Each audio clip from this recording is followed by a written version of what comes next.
안 돼요. 그거 드시면 안 돼요. 고급 레스토랑 비앙카의 정적을 깨뜨린 것은 한 소년의 절망적인 외침이었습니다.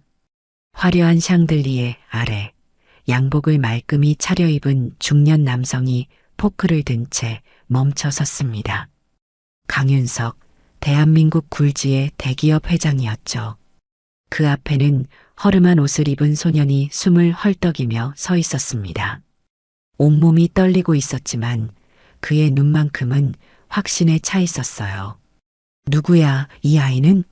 어떻게 여기까지 들어온 거지? 주변 사람들이 웅성거렸습니다.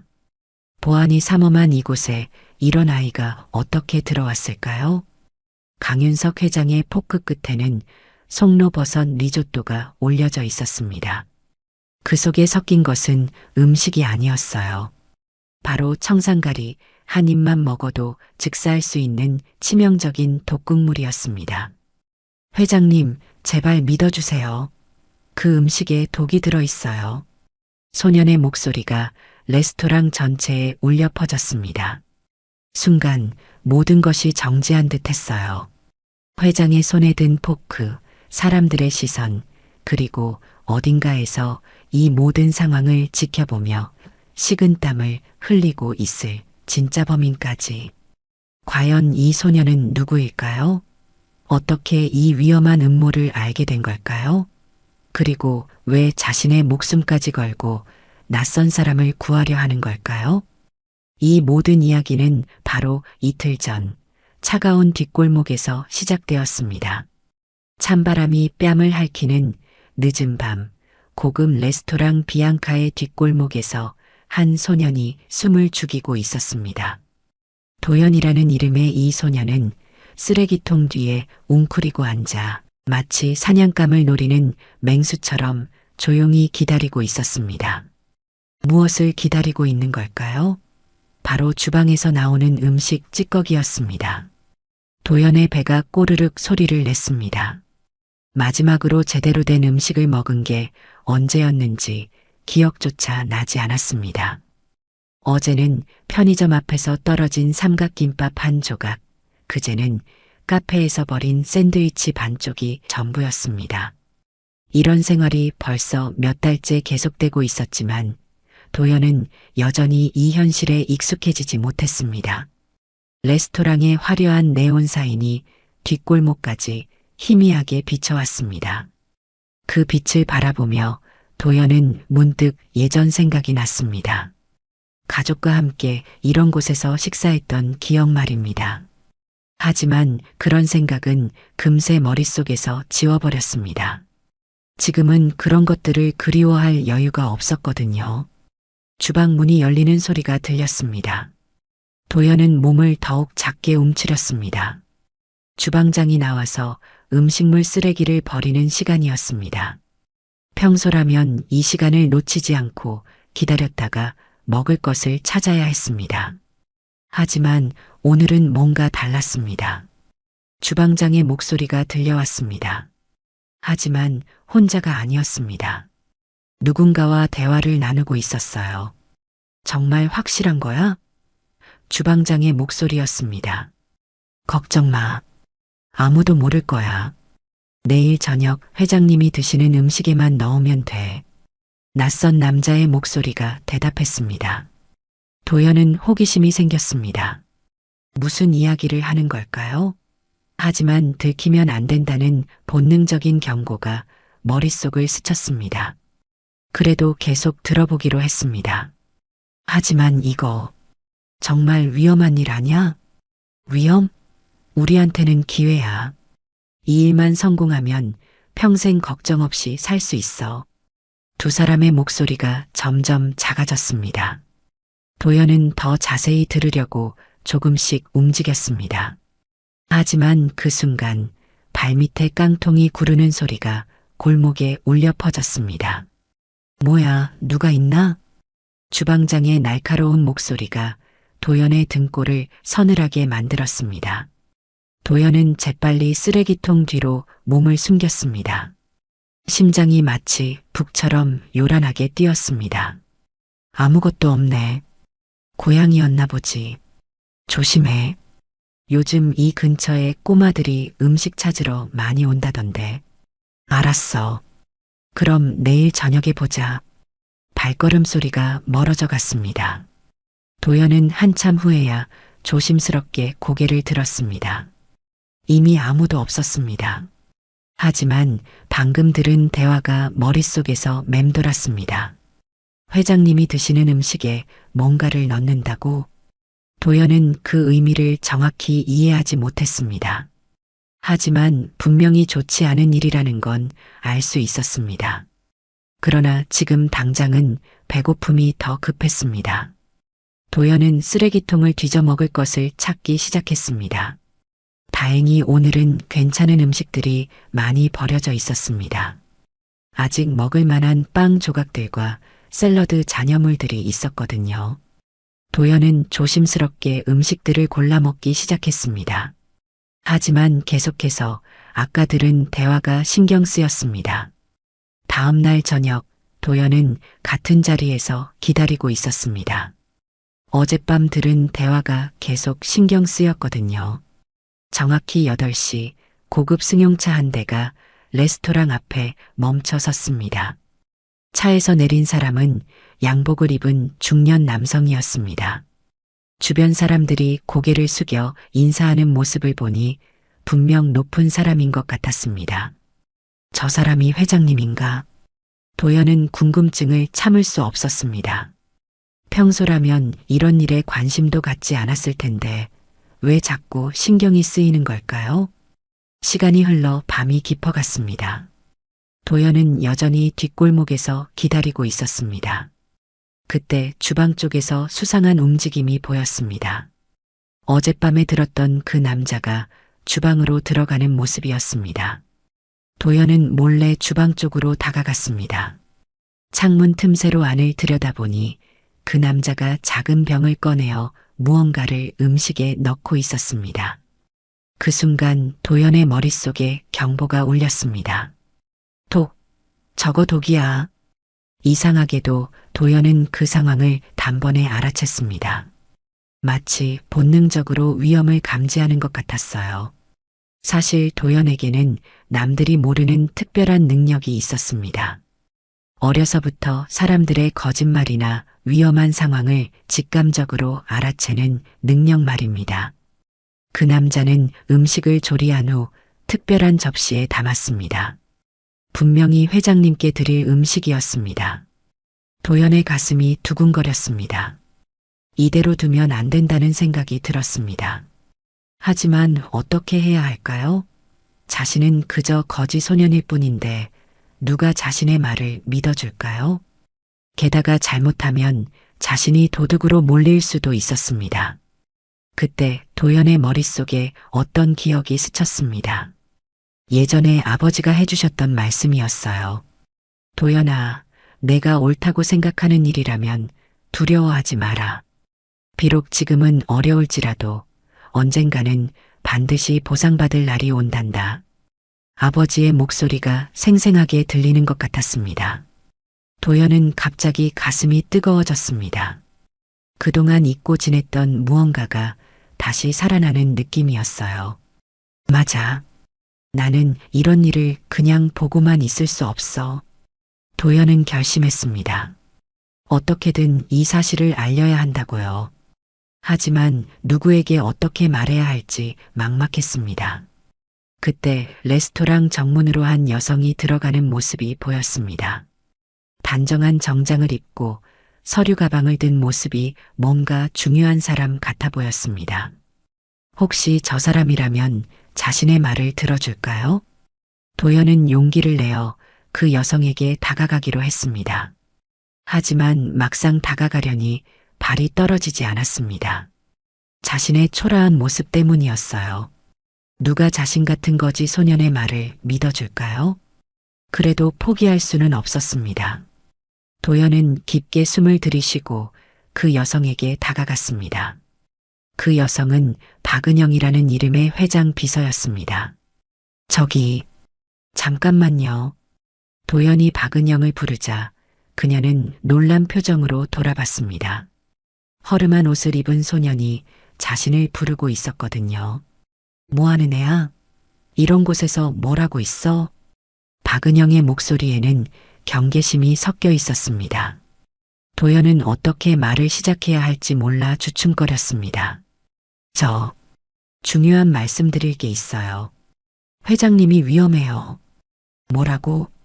회장님이 위험하다고? 박은영은 황당한 표정을 지었습니다. 이런 꼬마가 무슨 말을 하는 건지 이해할 수 없었거든요.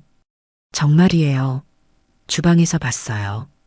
누군가 회장님 음식에 이상한 걸 넣었어요. 도연이 급하게 말했지만 박은영은 고개를 저었습니다. 얘야, 장난하지 마. 이런 식으로 관심 끌려고 하는 거야? 아니에요. 정말이라니까요. 도연은 절망적이었습니다. 역시 아무도 자신의 말을 믿어주지 않았습니다. 그때 도연의 머릿속에 과거의 기억들이 스쳐 지나갔습니다. 1년 전 도연은 아직 평범한 가정의 아들이었습니다. 아버지는 작은 회사를 운영하셨고 어머니는 따뜻한 미소로 가족을 돌보셨죠. 도연은 학교에서 공부도 잘하고 친구들과도 잘 어울리는 평범한 학생이었습니다. 하지만 그 평화로운 일상은 하루아침에 무너졌습니다. 아버지의 사업이 급작스럽게 실패하면서 가족은 모든 것을 잃었습니다. 집도 잃고 자동차도 잃고 심지어 가족까지 뿔뿔이 흩어지게 되었어요. 도연아, 아빠가 미안하다. 너를 이렇게 만들어서. 병원 침대에 누워 계신 아버지의 마지막 말씀이었습니다. 과로와 스트레스로 쓰러지신 아버지는 결국 도연을 혼자 남겨두고 떠나셨습니다. 어머니는 충격을 받아 정신병원에 입원하셨고 도연은 완전히 혼자가 되었습니다. 친척들은 모두 등을 돌렸습니다. 우리도 힘든데 어떻게 도연이까지 돌봐주겠어? 하며 차가운 반응을 보였죠. 결국 도연은 거리로 나와야 했습니다. 처음에는 정말 견디기 힘들었습니다. 추위와 배고픔, 그리고 무엇보다 외로움이 가장 견디기 어려웠어요. 하지만 도연은 포기하지 않았습니다. 아버지가 가르쳐 주신 대로 어떤 상황에서도 굴복하지 않는 강한 마음을 가지려고 노력했습니다. 그 과정에서 도연은 자신만의 생존 방법을 터득했습니다. 사람들의 표정과 목소리에서 진실과 거짓을 구별하는 능력, 위험한 상황을 미리 감지하는 직감, 그리고 어떤 어려움도 이겨내는 끈기 말입니다. 하지만 지금 박은영 앞에서 도연은 다시 한번 자신의 무력함을 느꼈습니다. 아무리 진실을 말해도 자신의 외모와 처지 때문에 아무도 믿어주지 않았거든요. 제발 믿어주세요. 정말 위험해요. 도연이 간절히 부탁했지만 박은영은 여전히 의심스러운 눈빛으로 바라볼 뿐이었습니다. 그때 레스토랑에서 한 남자가 나왔습니다. 바로 강윤석 회장이었습니다. 그는 박은영을 보고 다가왔어요. 은영 씨, 무슨 일이야? 아이와 무슨 이야기를 하고 있는 거지? 강윤석 회장의 목소리는 따뜻했습니다. 도연은 그 목소리를 듣는 순간 묘한 친근감을 느꼈습니다. 회장님, 이 아이가 이상한 말을 하는데요. 회장님이 위험하다는 둥. 박은영이 설명하려 했지만 강윤석 회장은 손을 들어 그녀를 제지했습니다. 그리고 도연을 바라보며 물었습니다. 얘야, 내가 내게 무슨 할 말이 있다는 거니? 도연은 강윤석 회장의 눈을 바라봤습니다. 그 눈에서 진정한 관심과 따뜻함을 느낄 수 있었어요. 이상하게도 이 사람이라면 자신의 말을 들어줄 것 같다는 확신이 들었습니다. 회장님, 저는 도연이라고 해요. 회장님이 정말 위험해요. 누군가 회장님을 해치려고 해요. 강윤석 회장은 도연의 말을 진지하게 들었습니다. 그의 표정에서 도연은 희망을 봤어요. 사실 강윤석 회장에게도 비슷한 과거가 있었습니다. 지금은 대기업의 회장이지만 어린 시절 그 역시 가난한 집안에서 자랐거든요. 강윤석의 아버지는 작은 공장에서 일하는 노동자였습니다. 어머니는 남의 집 빨래를 해주며 생계를 이어갔죠. 강윤석은 그런 부모님을 보며 자랐습니다. 윤석아, 사람은 태어난 환경이 중요한 게 아니란다. 중요한 건 어떤 마음으로 살아가느냐는 거야. 어머니의 말씀이었습니다. 그 말씀을 가슴에 새기며 강윤석은 열심히 공부했습니다. 아르바이트를 하며 학비를 벌고 밤늦게까지 책을 읽으며 미래를 준비했어요. 대학을 졸업한 후 강윤석은 작은 무역회사에 취직했습니다. 거기서 정말 열심히 일했어요. 새벽부터 밤늦게까지 주말도 없이 일에만 매달렸습니다. 하지만 그 과정이 순탄하지만은 않았습니다. 때로는 상사들에게 무시를 당하기도 하고 동료들로부터 시기를 받기도 했어요. 그래도 강윤석은 포기하지 않았습니다. 언젠가는 내가 이 모든 사람들을 도울 수 있는 위치에 서겠어. 그것이 강윤석의 꿈이었습니다. 단순히 성공하는 것이 아니라 자신과 같은 어려운 처지의 사람들을 도울 수 있는 사람이 되고 싶었거든요.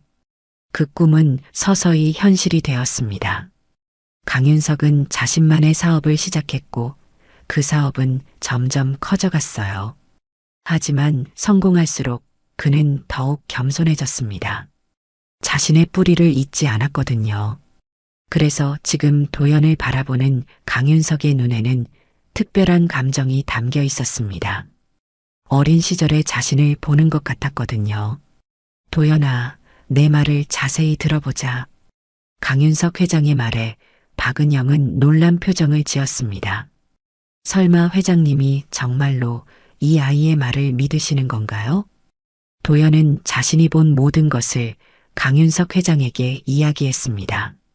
어젯밤과 오늘 밤에 들은 대화, 주방에서 목격한 수상한 행동, 그리고 음식에 무언가를 넣는 모습까지 모든 것을 말했어요. 강윤석 회장은 도연의 이야기를 끝까지 들었습니다. 그의 표정이 점점 심각해졌어요. 은영 씨, 오늘 저녁 메뉴가 뭐였지? 송로버섯 리조또와 안심 스테이크였습니다. 회장님. 그리고 그 음식은 누가 조리했나?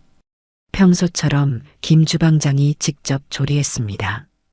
강윤석 회장은 잠시 생각에 잠겼습니다. 사실 최근 들어 회사 내부에서 이상한 움직임들이 감지되고 있었거든요. 특히 자신의 조카인 최영준의 행동이 수상했습니다. 최영준은 강윤석의 여동생의 아들이었습니다. 어려서부터 강윤석이 친아들처럼 키웠던 조카였죠. 회사에서도 중요한 자리를 맡기고 후계자로 생각하고 있었습니다. 하지만 최근 최영준의 행동이 변했습니다. 회사 기밀을 물어보거나 강윤석의 일정을 자주 확인하는 등 이상한 행동을 보였거든요. 혹시 강윤석 회장의 마음에 불길한 예감이 들었습니다. 그때 도연이 다시 말했습니다. 회장님, 그 남자가 형준이라는 이름을 불렀어요. 그리고 주방장한테 삼촌이 없어지면 모든 게 내 것이 된다고 했어요. 그 순간 강윤석 회장의 얼굴이 창백해졌습니다. 형준, 그리고 삼촌, 이 모든 것이 하나로 연결되었습니다. 설마 박은영도 상황을 이해하기 시작했습니다. 최영준 상무와 김 주방장이 결탁해서 회장님을 해치려 한다는 건가요? 도연은 그들의 표정 변화를 보며 자신의 말이 믿어지고 있다는 것을 알았습니다. 하지만 동시에 두려움도 느꼈어요. 만약 자신이 잘못 생각한 거라면? 만약 이 모든 게 오해라면? 회장님, 제가 혹시 잘못 본 건 아닐까요? 저는 그냥. 도연이 망설이자 강윤석 회장이 그의 어깨에 손을 올렸습니다. 도연아, 내가 용기를 내어 나에게 말해줘서 고맙다. 내 덕분에 큰 위험을 피할 수 있을 것 같구나. 그 순간 도연은 가슴이 뜨거워지는 것을 느꼈습니다. 누군가가 자신을 믿어준다는 것, 그리고 자신이 누군가에게 도움이 될 수 있다는 것이 이렇게 기쁜 일인 줄 몰랐거든요. 하지만 아직 끝난 게 아니었습니다. 지금 당장 무언가 조치를 취해야 했어요. 은영 씨, 지금 즉시 경찰에 신고하고 김 주방장과 형준이를 조사하도록 해. 네, 회장님. 바로 연락드리겠습니다. 박은영이 휴대폰을 꺼내려 하는 순간 레스토랑에서 한 남자가 나왔습니다. 바로 최영준이었어요. 삼촌, 저녁 식사 준비가 다 되었습니다. 들어가시죠. 최영준의 목소리는 평소와 다름없이 정중했습니다. 하지만 도연은 그의 눈에서 뭔가 차가운 빛을 발견했어요. 형준아, 잠깐. 강윤석 회장이 조카를 불렀습니다. 최영준은 의아한 표정을 지었어요. 네, 삼촌. 무슨 일이시죠? 이 아이가 흥미로운 이야기를 들려주었구나. 너와 김 주방장에 관한 이야기 말이야. 최영준의 얼굴이 순간 굳어졌습니다. 하지만 금세 평상시의 표정을 되찾았어요. 아이가 무슨 말을 했는지는 모르겠지만 삼촌께서 그런 말씀을 믿으시는 건 아니겠죠? 그럼 내가 직접 해명해 보겠니? 오늘 밤 김 주방장과 무슨 대화를 나누었는지 말이야. 최영준은 잠시 당황한 기색을 보였습니다. 하지만 곧 거짓말을 지어냈어요. 아, 그거요? 내일 있을 중요한 손님 접대에 대해 이야기했습니다. 별거 아니에요. 도연은 최영준의 거짓말을 한 번에 알아챘습니다. 그의 목소리에서 떨림이 느껴졌거든요. 하지만 어떻게 증명할 수 있을까요? 그때 도연에게 한 가지 아이디어가 떠올랐습니다. 그럼 주방에 가서 확인해 보면 되잖아요. 지금 주방장님이 만든 음식을 조사해 보면 알 수 있을 거예요. 최영준의 얼굴이 더욱 창백해졌습니다. 뭘 조사한다는 거야? 이런 말도 안 되는. 형준아. 강윤석 회장의 목소리가 차갑게 변했습니다. 만약 정말 아무것도 없다면 조사받는 것도 상관없겠지? 최영준은 완전히 궁지에 몰렸습니다. 거부하면 더욱 의심받을 것이고 동의하면 자신의 계획이 들통날 것이었어요. 삼촌, 정말 저를 의심하시는 건가요? 저는 삼촌의 조카인데 조카라서 더욱 믿기 어렵구나. 가족이 배신하는 것만큼 아픈 일은 없으니까. 강윤석 회장의 목소리에는 깊은 실망감이 담겨 있었습니다. 그때 박은영이 경찰에 연락을 마치고 돌아왔습니다. 회장님, 경찰이 곧 도착할 예정입니다. 최영준은 이제 완전히 절망적인 표정을 지었습니다. 그리고 갑자기 도연을 향해 날카로운 눈빛을 보냈어요. 내가 다 망쳤어. 최영준이 도연에게 달려들려고 했습니다. 하지만 강윤석 회장이 재빨리 도연을 보호했어요. 형준아, 그만해. 삼촌은 모르세요. 제가 얼마나 오랫동안 기다렸는지, 제가 얼마나 열심히 회사를 위해 일했는지. 최영준의 목소리에는 분노와 원망이 가득했습니다. 하지만 삼촌은 절대 회사를 넘겨주지 않으셨어요. 항상 아직 이르다, 더 경험이 필요하다고만 하시면서. 강윤석 회장은 조카의 말을 들으며 가슴이 아팠습니다. 정말 자신이 잘못 판단한 걸까요? 형준아, 나는 내가 더 성숙해지기를 기다렸던 거야. 회사를 운영한다는 건 필요 없어요. 이제 더 이상 기다릴 수 없어요. 최영준이 소리를 지르는 순간 경찰차 사이렌 소리가 들려왔습니다. 경찰이 도착하자 상황은 급격히 정리되기 시작했습니다.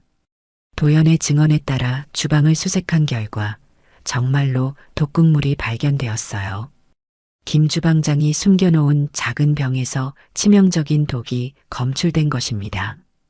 이것은 청산가리 계열의 독극물입니다. 아주 소량만으로도 즉사할 수 있는 위험한 물질이에요. 경찰관의 설명에 모든 사람들이 경악했습니다. 정말로 강윤석 회장의 목숨이 위험했던 것이었어요. 김 주방장은 결국 모든 것을 자백했습니다. 최 상무님이 저에게 거액을 주겠다고 했어요.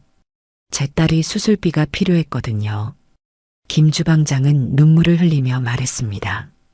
그도 나름대로 절박한 사정이 있었던 것이었어요. 최영주는 끝까지 부인했지만 증거가 너무나 명확했습니다. 그의 휴대폰에서 김 주방장과 주고받은 메시지들이 발견되었거든요. 삼촌을 제거하고 나면 회사는 내 것이 된다. 그때 약속한 돈을 주겠다.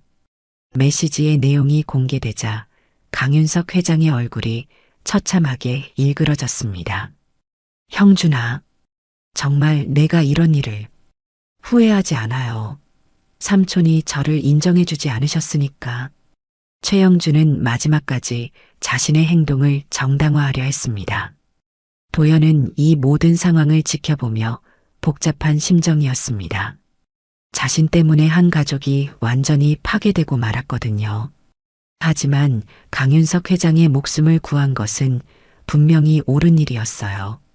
경찰이 최영준과 김 주방장을 연행해 가자 레스토랑 앞은 다시 조용해졌습니다.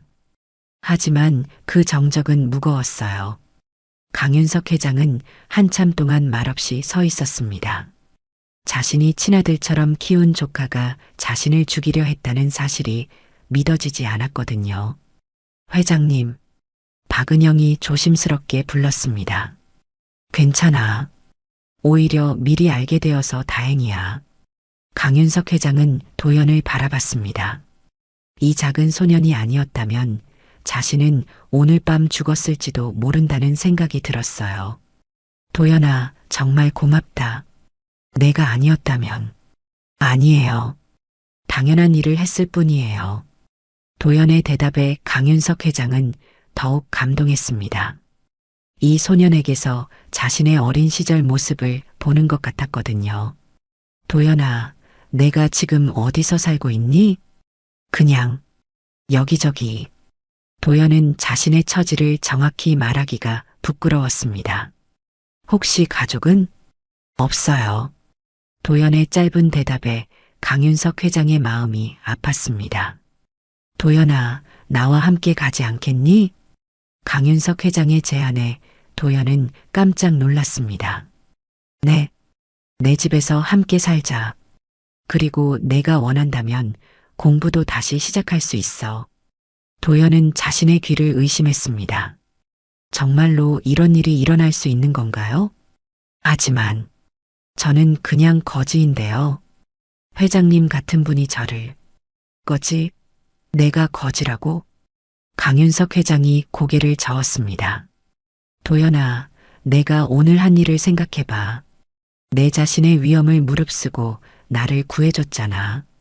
그런 용기와 정의감을 가진 사람을 어떻게 거지라고 할 수 있겠니? 도연의 눈에 눈물이 맺혔습니다. 오랫동안 잊고 있었던 따뜻함을 느꼈거든요. 정말 괜찮을까요? 물론이지. 사실 나도 내가 필요해. 오늘 일로 내가 깨달은 게 있거든. 강윤석 회장은 잠시 생각에 잠겼습니다. 나는 그동안 혈연관계만 믿고 형준이를 키웠어. 하지만 진짜 가족은 피가 아니라 마음으로 만들어지는 거구나. 도연은 강윤석 회장의 말을 듣고 가슴이 벅찼습니다. 회장님, 앞으로는 삼촌이라고 불러도 돼. 아니, 아버지라고 불러줘도 좋고. 그 순간 도연의 머릿속에 돌아가신 아버지의 모습이 떠올랐습니다. 아빠, 저 정말 괜찮은 사람을 만났어요. 마음속으로 아버지에게 말했습니다. 박은영도 이 모든 상황을 지켜보며 감동했습니다. 회장님의 이런 모습을 본 것은 처음이었거든요. 회장님, 정말 좋은 결정이라고 생각합니다. 고마워, 은영 씨. 그런데 도연아, 내 답은 뭐니? 도연은 한참 동안 말을 하지 못했습니다. 너무 갑작스러운 일이었거든요. 하지만 그의 마음속에서는 이미 답이 정해져 있었어요. 정말 저를 받아주시겠어요? 물론이야. 내가 원한다면 말이지. 도연은 깊게 숨을 들이쉬었습니다. 그리고 결정했어요. 네, 정말 감사합니다. 도연의 대답에 강윤석 회장의 얼굴에 환한 미소가 피었습니다. 좋아. 그럼 이제 집으로 가자. 내가 쓸 방도 마련해 줄 테니까. 정말요? 정말이야. 그리고 내일부터는 학교도 알아보자. 내 나이면 아직 늦지 않았어. 도연은 꿈을 꾸는 것 같았습니다. 몇 시간 전까지만 해도 쓰레기통을 뒤지며 살아가던 자신이 이제 새로운 가족을 얻게 된 것이었어요. 강윤석 회장의 집은 정말 컸습니다. 도연은 그 큰 집을 보며 다시 한번 놀랐어요. 하지만 더 놀라운 것은 그 집이 따뜻하다는 것이었습니다. 여기가 내 방이야. 강윤석 회장이 안내해준 방은 도연이 상상했던 것보다 훨씬 좋았습니다. 깨끗한 침대와 책상, 그리고 옷장까지 모든 것이 준비되어 있었어요. 이 모든 게 제 거예요? 그럼 이제 여기가 내 집이니까. 도연은 침대에 앉아 주변을 둘러봤습니다. 정말 꿈만 같았어요. 그런데 도연아, 내가 학교에 다녔을 때 어떤 과목을 좋아했니? 수학이랑 과학을 좋아했어요. 특히 수학 문제 푸는 걸 재미있어 했어요. 그래, 그럼 내일 좋은 학교를 알아보자. 내 실력에 맞는 곳으로 말이야. 강윤석 회장은 도연의 교육에 대해 진지하게 생각하고 있었습니다. 다음 날부터 도연의 새로운 생활이 시작되었습니다. 우선 제대로 된 옷을 사고 머리를 자르고 건강검진도 받았어요. 그리고 강윤석 회장이 직접 알아본 학교에 전학도 했습니다. 처음에는 적응이 쉽지 않았습니다. 오랫동안 공부를 하지 않았던 터라 수업을 따라가기 힘들었거든요. 하지만 도연은 포기하지 않았습니다. 아버지, 수학 문제 좀 도와주세요. 도연이 강윤석 회장을 아버지라고 부르기 시작한 것은 일주일 후부터였습니다. 처음에는 어색했지만 점점 자연스러워졌어요. 물론이지. 어떤 문제니? 강윤석 회장도 도연을 진짜 아들처럼 돌봤습니다. 회사 일이 아무리 바빠도 도연의 공부를 도와주는 시간만큼은 꼭 확보했어요. 몇 달이 지나자 도연은 완전히 다른 사람이 되어 있었습니다. 건강도 좋아졌고 성적도 많이 올랐어요. 무엇보다 자신감이 생겼습니다. 도연아, 요즘 학교는 어때? 정말 재미있어요. 친구들도 많이 생겼고 선생님들도 잘해주세요. 도연의 밝은 모습을 보며 강윤석 회장은 뿌듯했습니다. 자신의 결정이 옳았다는 확신이 들었거든요. 어느 날 강윤석 회장은 도연에게 특별한 제안을 했습니다. 도연아, 내가 원한다면 정식으로 내 아들이 되지 않겠니? 법적으로 입양을 하자는 뜻이야. 도연은 그 말을 듣고 잠시 멈춰섰습니다. 정말로 자신이 강윤석 회장의 아들이 될 수 있다는 건가요? 정말 저를 아들로 받아주시겠어요? 그럼 내가 원한다면 말이야. 도연의 눈에 다시 눈물이 맺혔습니다. 하지만 이번에는 기쁨의 눈물이었어요. 네, 정말 감사합니다, 아버지. 입양 절차가 완료된 날, 도연은 정식으로 강윤석 회장의 아들이 되었습니다. 이름도 강도연으로 바뀌었어요. 축하한다, 도연아. 박은영을 비롯한 회사 직원들도 모두 축하해 주었습니다. 도연은 정말 많은 사람들의 사랑을 받고 있다는 것을 느꼈어요. 그날 저녁 강윤석 회장과 도연은 단둘이 대화를 나누었습니다. 도연아, 그날 밤 내가 나에게 말해주지 않았다면 어떻게 되었을까? 아마 정말 큰일이 났을 거예요. 그래, 내 덕분에 내가 살았어. 정말 고맙다. 아니에요, 아버지. 오히려 제가 더 감사해요. 아버지 덕분에 제가 새로운 인생을 시작할 수 있었거든요. 강윤석 회장은 도연의 말을 듣고 미소 지었습니다. 우리 둘 다 서로에게 필요한 사람이었나 보구나. 네, 맞는 것 같아요. 시간이 흘러 도연은 우수한 성적으로 대학에 진학했습니다. 경영학을 전공하며 아버지의 회사를 이어받을 준비를 했어요. 하지만 도연이 가장 중요하게 생각한 것은 공부가 아니었습니다. 바로 다른 사람들을 도울 수 있는 방법이었어요. 아버지, 저는 회사를 물려받으면 꼭 하고 싶은 일이 있어요. 무엇이니? 저처럼 어려운 처지에 있는 아이들을 도와주는 일이요. 장학금도 주고 보육원도 지원하고. 강윤석 회장은 도연의 말을 듣고 깊이 감동했습니다. 정말 자랑스러운 아들이었어요. 좋은 생각이야. 우리 함께 해보자. 그렇게 아버지와 아들은 새로운 꿈을 품게 되었습니다. 몇 년 후 도연은 회사의 중요한 임원이 되어 있었습니다. 그리고 약속대로 어려운 아이들을 돕는 재단을 설립했어요. 어느 날 도연은 그 옛날 자신이 음식을 찾아다녔던 비앙카 레스토랑 앞을 지나게 되었습니다. 그 뒷골목을 바라보며 도연은 과거를 떠올렸어요. 그때 내가 용기를 내지 않았다면 지금의 내가 있을 수 있었을까? 도연은 자신의 선택이 옳았다는 것을 확신했습니다. 비록 어려운 상황이었지만 옳은 일을 한 것이 결국 자신과 아버지 모두에게 행복을 가져다 주었거든요. 도연 씨, 오늘 보육원 방문 준비는 다 되었나요? 비서의 말에 도연은 현실로 돌아왔습니다. 네, 준비됐어요. 아이들이 기다리고 있을 테니까 빨리 가죠. 도연은 차에 올랐습니다.